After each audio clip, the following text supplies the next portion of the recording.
sudah berdoa, saudara.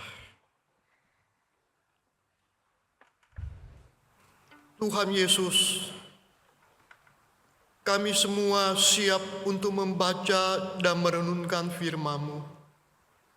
Juga hamba-Mu sudah siap untuk menyampaikannya. Kami mohon Roh Kudus menguasai hati dan pikirannya, sehingga setiap kata-kata yang keluar dari mulut hamba-Mu ini, itu sesuai dengan kehendak Allah. Demikian juga dengan setiap jemaat Allah yang mendengarnya. Mereka dapat mengerti dan siap untuk melakukan di dalam kehidupan mereka sehari-hari. Terpujilah nama-Mu Tuhan. Dalam nama Tuhan Yesus, kami sudah berdoa dan bersyukur. Saudara yang kekasih dalam Tuhan Yesus, saya ingin mengajak kepada saudara membuka Alkitab saudara dari dua bagian Alkitab. Yang pertama dari Injil Matius pasal yang ke-15. Matius pasal yang ke-15 ayat yang kedua hingga ayat yang ketiga. Mengapa murid-muridmu melanggar adat istiadat nenek moyang kita? Mereka tidak membasuh tangan sebelum makan. Tetapi jawab Yesus kepada mereka, mengapa kamu pun melanggar perintah Allah demi adat istiadat nenek moyangmu? Yang berikutnya saudara dari Markus pasal yang ke-7. Markus pasal yang ke-7 ayat yang ketiga, 5, 8, dan 9. Saya akan bacakan untuk saudara. Mirip perikop ini dengan Matius pasal 15. Demikian bunyi firman Allah, Markus 7 ayat yang ketiga.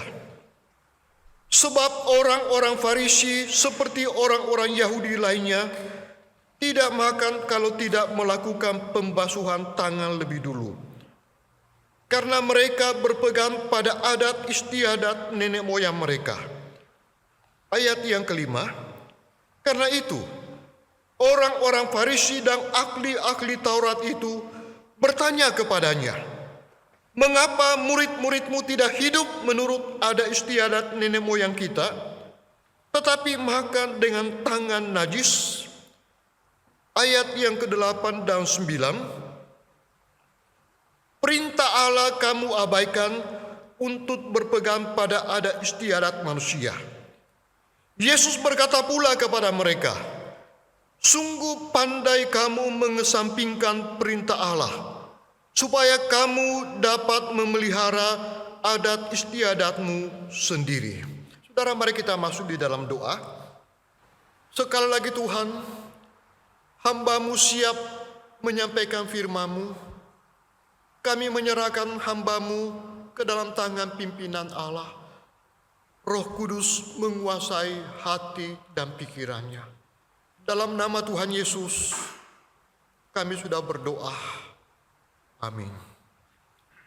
Saudara yang saya kasih dalam Tuhan Yesus, sebagai orang Kristen yang beriman dan punya iman, yang hidup di tengah-tengah masyarakat yang beraneka ragam, dari latar belakang yang berbeda-beda, bahkan juga dari kebudayaan budaya yang berbeda-beda. Apa yang terjadi saudara? Khususnya masalah budaya kebudayaan. Tadi pagi saya katakan kepada ibadah pertama dan kedua, bahwa budaya dan kebudayaan, mau atau tidak mau, menerima atau tidak menerima, akan menjadi sebuah tradisi di mana kita berada. Oleh sebab itu saudara, siapapun saudara yang hadir malam hari ini, dari latar budaya apapun saudara, baik orang Tionghoa maupun bukan orang Tionghoa, saudara punya budaya dan punya tradisi dan hidup di tengah-tengah tradisi yang ada di sekitar saudara, bahkan yang ada di dekat saudara. Oleh sebab itu, iman dan tradisi adalah dua hal yang tidak mudah untuk dipisahkan. Bahkan ada yang berkata tidak dapat dipisahkan. Bahkan ada seorang hamba Tuhan senior berkata, tidak ada seorang pun yang dapat menjadi Kristen dan melepaskan sama sekali tradisi hidupnya. Karena tradisi adalah latar belakang hidupnya. Ini memberitahukan kepada saudara dan saya semua bahwa kita tidak boleh alergi terhadap tradisi. Ketika saudara mengaku sebagai orang Kristen yang beriman, ingat saudara hidup di tengah-tengah masyarakat yang punya budaya, kebudayaan, bahkan tradisi. Khususnya kita sebagai orang-orang Tionghoa. Dan bukannya orang yang hidup di zaman ini, tetapi juga beberapa ribu tahun yang lalu, Paulus mengalami hal yang demikian. Menghadapi jemaat yang ada di Galatia. Di dalam Galatia pasal 4 ayat yang ke-8 hingga 20. Rasul Paulus prihatin dengan orang-orang Galatia. Mengapa saudara? Karena di satu sisi mereka mengaku sebagai orang Kristen, tetapi di sisi lain mereka adalah orang yang memegang teguh tradisi lama mereka, kepercayaan lama mereka, sehingga membuat Paulus merasa khawatir dengan adanya gejala-gejala mereka lebih condong kembali ke tradisi lama mereka ketika ada tantangan, ada pergumulan. Sehingga Paulus, sebagaimana saya katakan tadi, khawatir mereka bisa menyeleweng dari iman mereka yang sejati. Saudara yang kekasih dalam Tuhan Yesus, menghidupi iman di satu sisi, mengikuti tradisi di sisi lain seharusnya tidak perlu dipertentangkan. Mengapa saudara?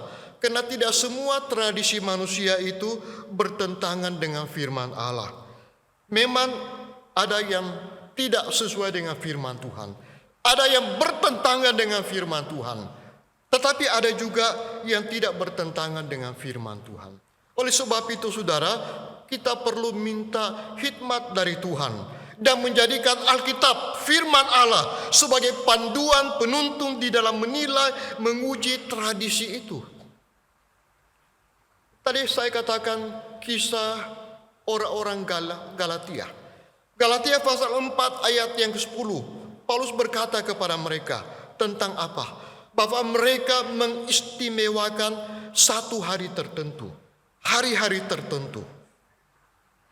Itu melanggar kebenaran firman Tuhan. Karena Alkitab berkata di dalam Mazmur 118:23 bahwa semua hari yang diciptakan Allah itu baik. Tetapi orang-orang yang ada di Galatia pada waktu itu yang mengaku Kristen, tetapi di satu sisi lain mereka sangat ketat menjalankan tradisi mereka, menghormati, menghargai, mengistimewakan hari-hari tertentu. Sehingga sekali lagi Paulus sangat prihatin. Dan Paulus mengingatkan kepada mereka itu melanggar firman Tuhan. Jadi ada tradisi yang tidak melanggar firman Tuhan, ada tradisi yang melanggar firman Tuhan. Misalnya tadi tentang masalah hari. Bukankah ini seringkali terjadi dalam kehidupan kita yang punya latar belakang budaya tradisi Tionghoa, saudara? Ketika ada keluarga kita yang meninggal, orang tua kita meninggal misalnya, atau keluarga dekat kita, sebagai orang Kristen kita seringkali ingin ada acara tertentu.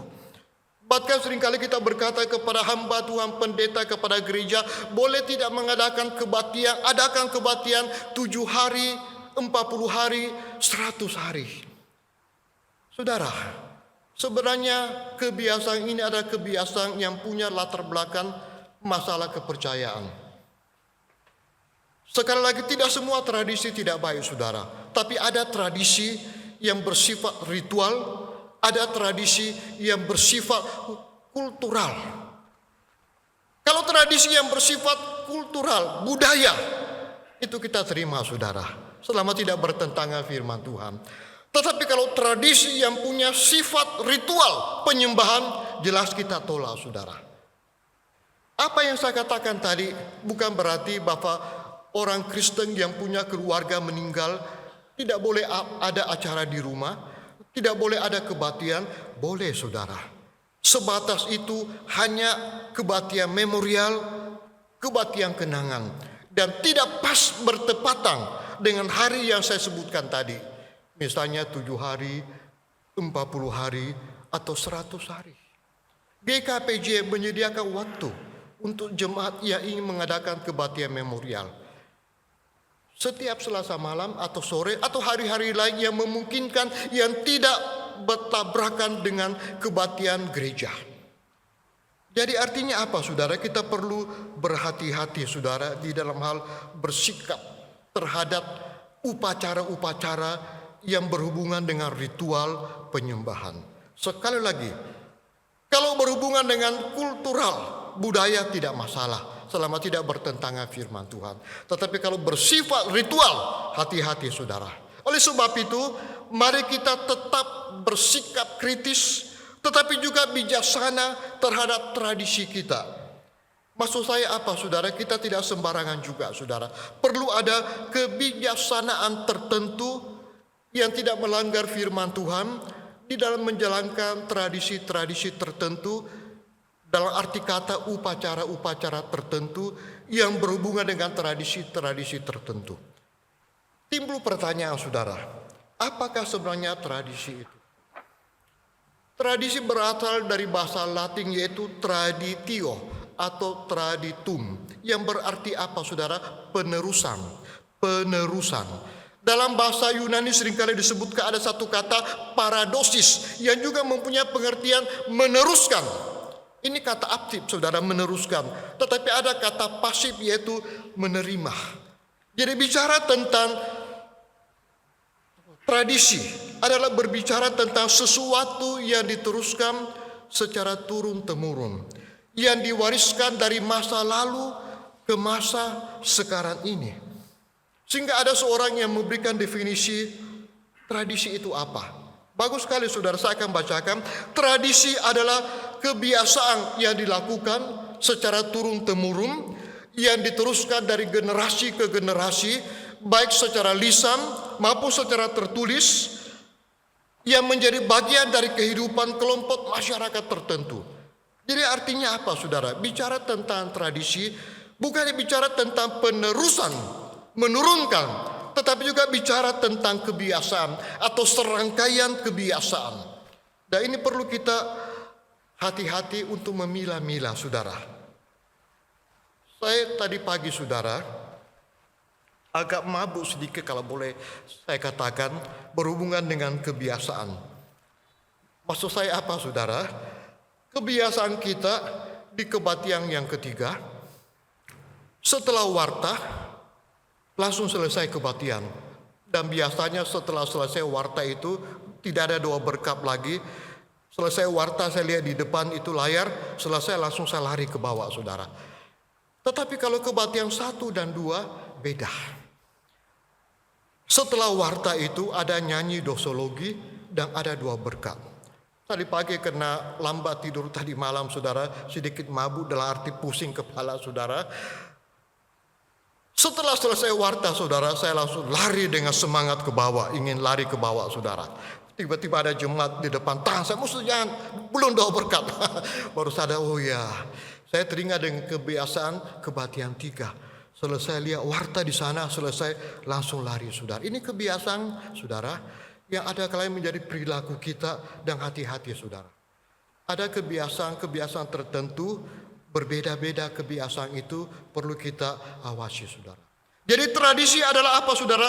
Tradisi adalah sebuah kebiasaan atau kepercayaan yang diteruskan secara turun-temurun dan masih dipercayai dan beredar dalam masyarakat sampai saat ini. Bahkan ada yang berkata tradisi ini mengandung nilai cara yang dianggap paling baik dan paling benar.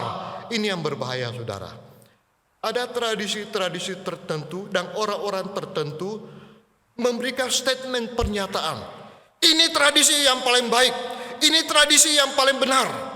Saudara, ketika ada orang tua yang berkata demikian, maka bisa timbul masalah besar, saudara. Bagaimana sikap kita, saudara?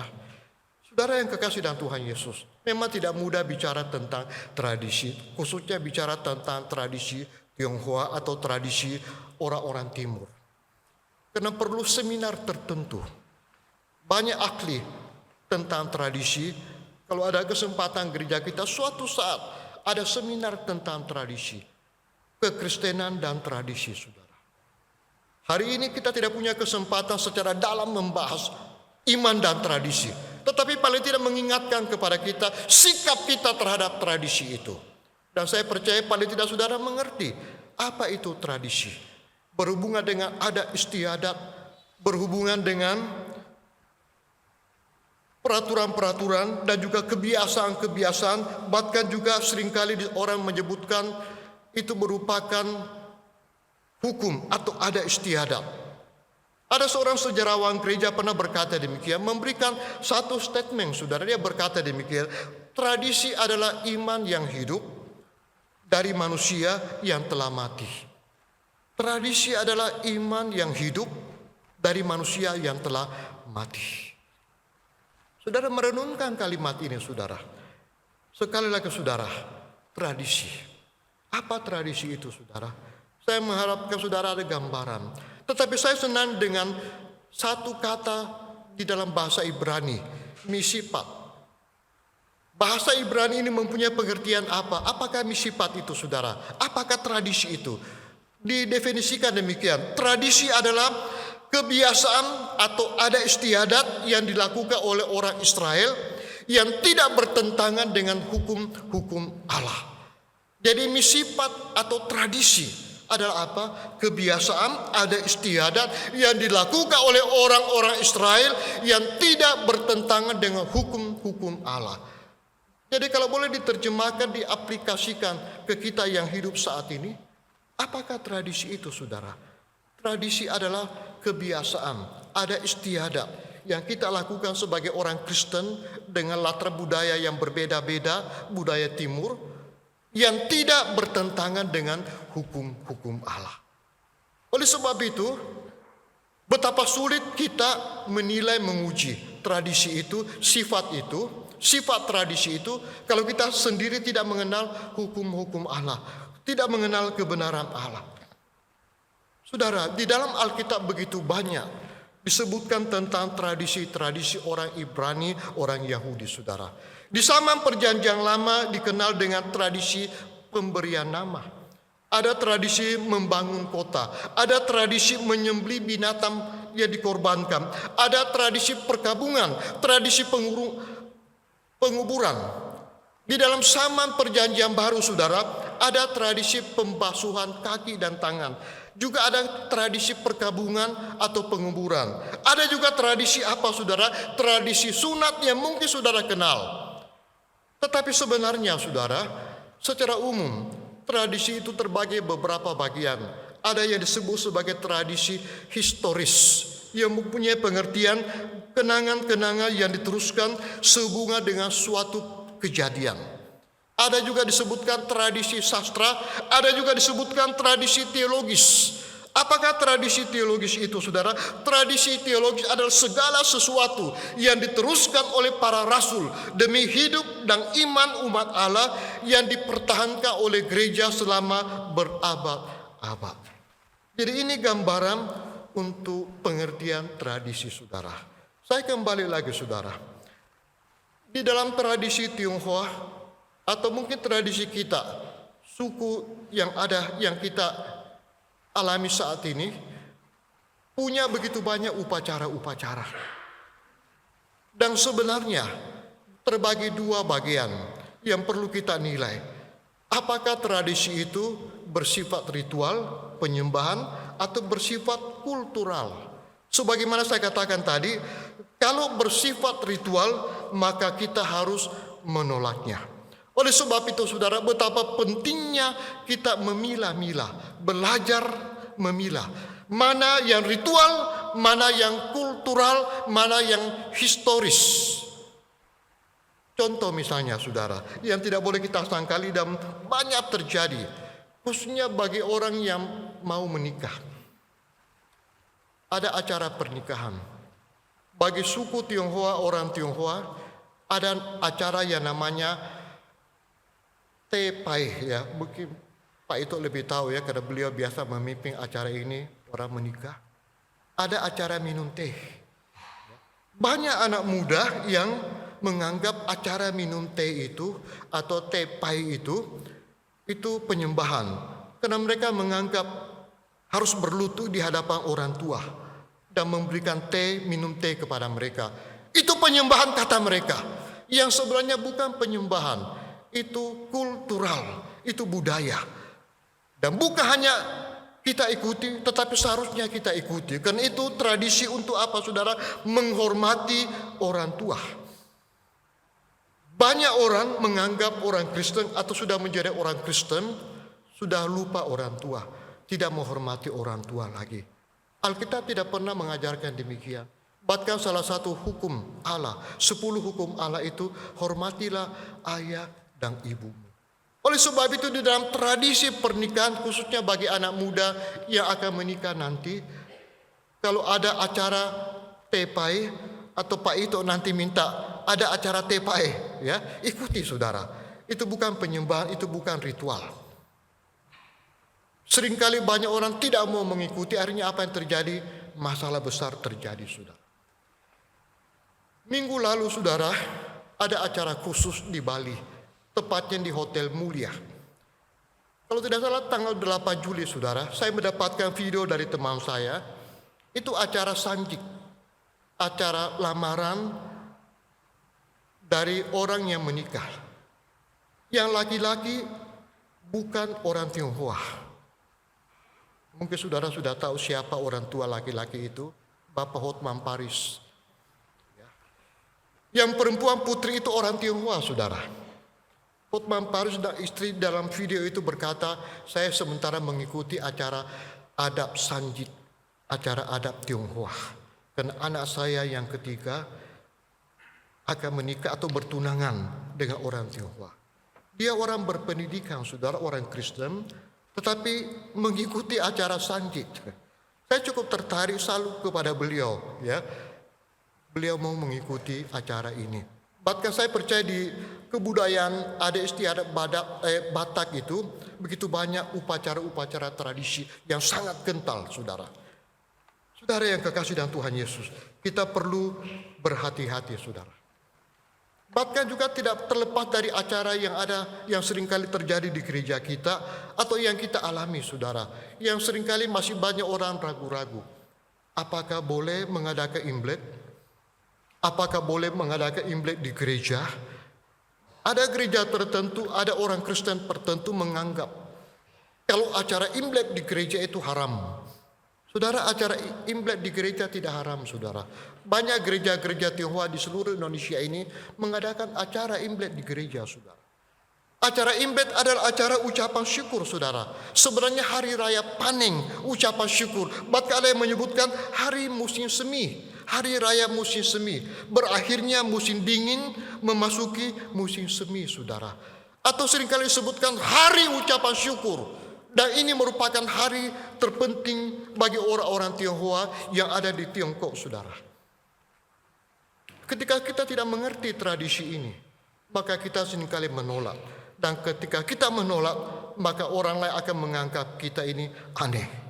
Menjadi orang Kristen, makin kental, makin lama di Kristen, makin aneh orangnya. Saudara yang kekasih dalam Tuhan Yesus, saya harap tidak demikian dengan kita. Atau misalnya lagi ada acara tradisi makan kue bulan atau tradisi bulan purnama, saudara. Banyak artikel yang saya baca, saudara, tapi saya tertarik dengan satu artikel. Ini bersifat tradisi historis, di mana disebutkan bahwa sebenarnya kue bulan itu dimakan pada tanggal 15 Agustus tahun Imlek. Dan di dalam kue bulan itu ada kertas yang isinya apa? Bahwa malam ini kita akan melakukan perlawanan. Maksudnya adalah mereka memberontak terhadap penjajah yang dijajah pada waktu itu oleh bangsa Tartar.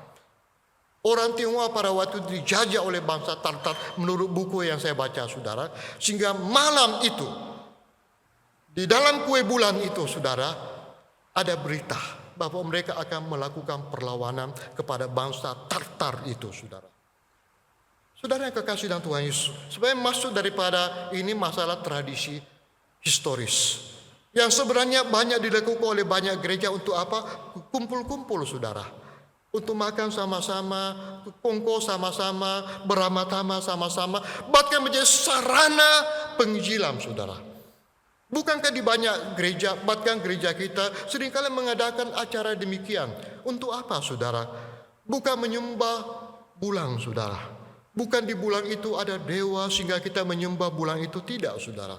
Tapi ini masalah tradisi historis, semacam juga kebersamaan. Saudara yang kekasih dalam Tuhan Yesus, memang sekali lagi tidak mudah untuk memilah-milah ini saudara. Tetapi saya sekali lagi ingatkan kepada saudara bahwa kita harus banyak belajar firman Allah. Dari firman Allah lah yang menjadi panduan bagi kita, penuntun bagi kita untuk menguji apakah tradisi itu bertentangan dengan firman Tuhan atau tidak, saudara. Oleh sebab itu kita perlu mempunyai sikap yang benar di dalam mengikuti atau menolak upacara yang ada di dalam tradisi tertentu. Mungkin saudara bertanya, bagaimana dengan Tuhan Yesus? Saudara, apakah Tuhan Yesus anti tradisi? Tidak, saudara. Bahkan disebutkan Tuhan Yesus juga mengikuti beberapa tradisi Yahudi ketika dia berusia 8 hari, ketika dia berinkarnasi datang ke dalam dunia ini. Saudara yang kekasih dan Tuhan Yesus, yang Tuhan lawan, yang Tuhan tidak setuju adalah apa? Jika tradisi itu di atas firman Allah. Jika tradisi itu tidak di atas firman Allah, tradisi di atas firman Allah, melebihi tradisi, maka itu tidak salah, saudara. Sekali lagi, saudara, kita tetap harus menghargai tradisi. Tetapi sekali lagi, jika tradisi itu lebih tinggi dari firman Allah, kita harus dengan tegas menolaknya. Bukankah di dalam Matius 15 ayat yang ketiga yang sudah kita baca tadi, dan saya akan bacakan lagi, apa kata Tuhan Yesus kepada orang-orang yang ada pada waktu itu? Mengapa kamu melanggar perintah Allah demi ada istiadat nenek moyangmu? Dia berkata kepada siapa, saudara? Kepada orang-orang Farisi, kepada ahli-ahli Taurat, saudara. Oleh sebab itu sekali lagi kita perlu bersikap hati-hati terhadap segala macam tradisi. Kita tidak telan bulat-bulat tradisi itu, saudara. Ada cerita di dalam Alkitab, kisah perempuan Samaria dengan Tuhan Yesus.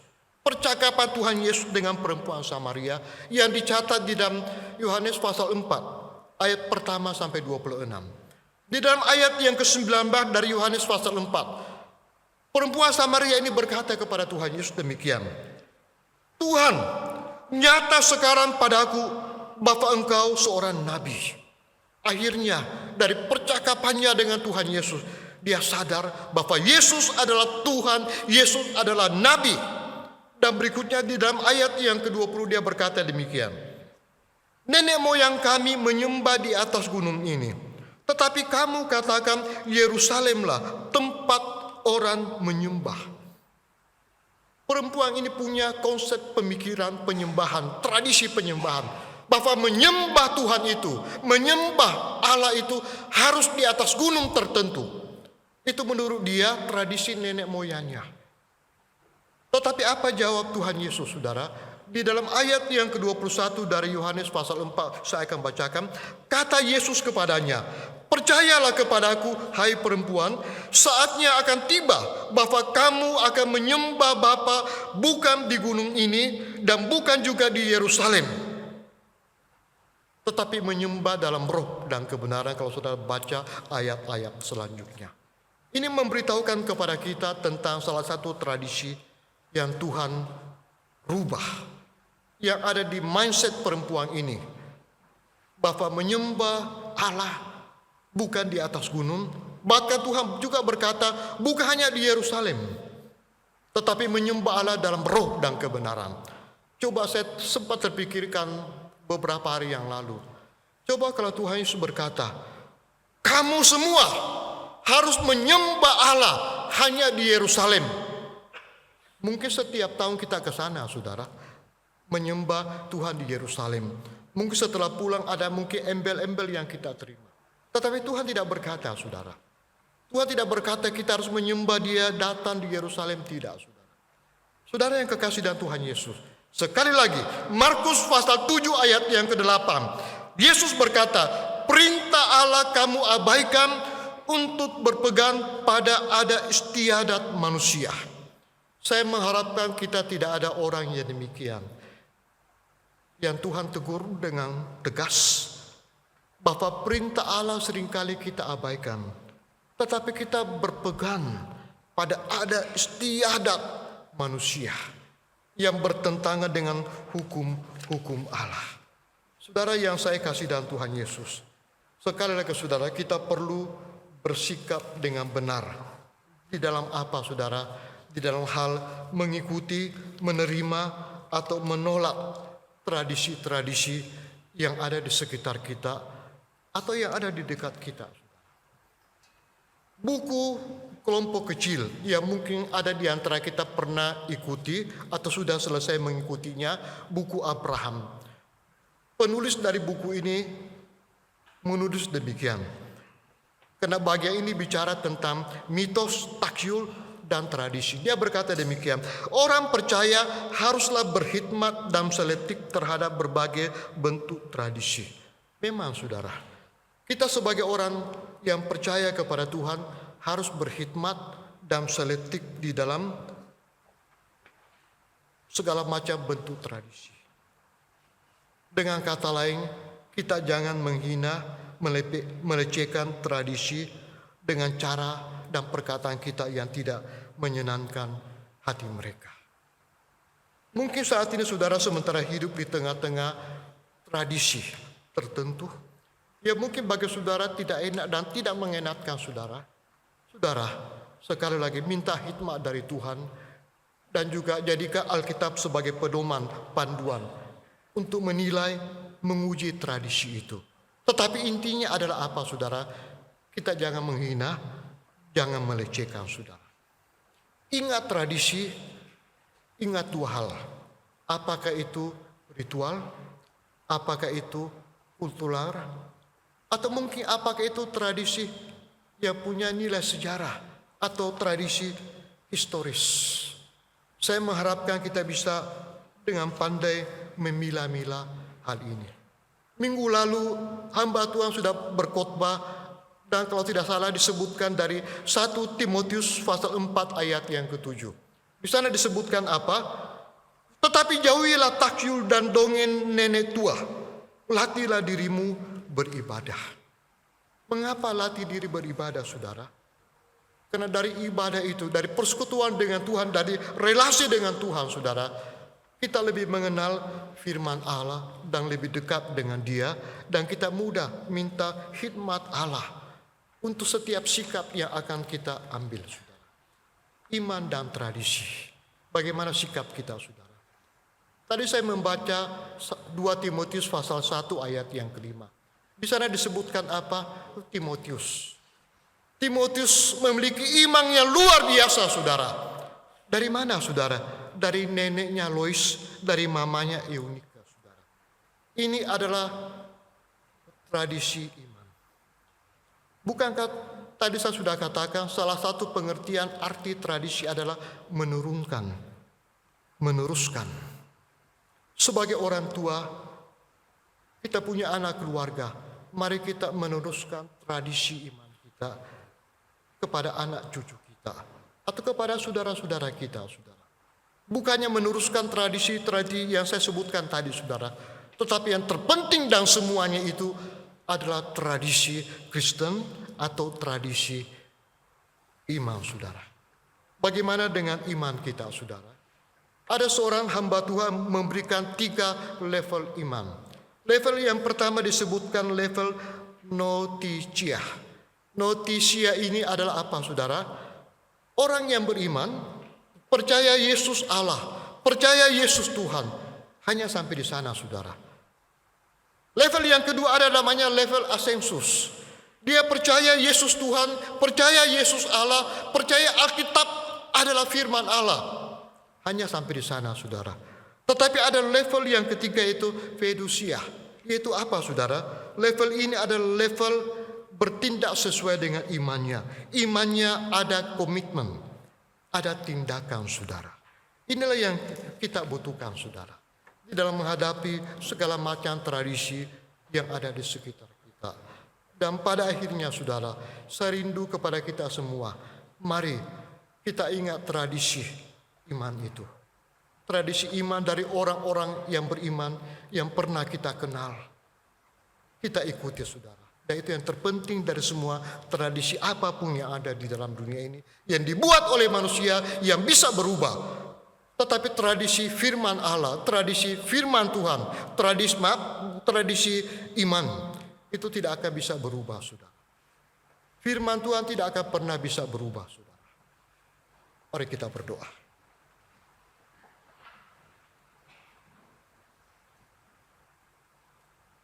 Kami sungguh bersuka cita dan bersyukur Tuhan, jika pada sore hingga malam hari ini, Tuhan telah memberikan kami kesempatan untuk bersama-sama berdiam diri, menyembah Allah, memuji Allah, bahkan juga mendengarkan kebenaran firman Allah. Apa kata firman Allah terhadap tradisi, adat istiadat, dan bagaimana seharusnya sikap kami. Kiranya kebenaran ini menjadi panduan penuntun bagi kami semua di dalam bersikap terhadap berbagai macam upacara-upacara yang ada di tradisi kami masing-masing. Dan yang terpenting dari semuanya itu adalah kami dapat mewarisi tradisi iman sebagaimana keteladanan dari Timotius. Terpujilah namamu Tuhan. Dalam nama Tuhan Yesus kami sudah berdoa.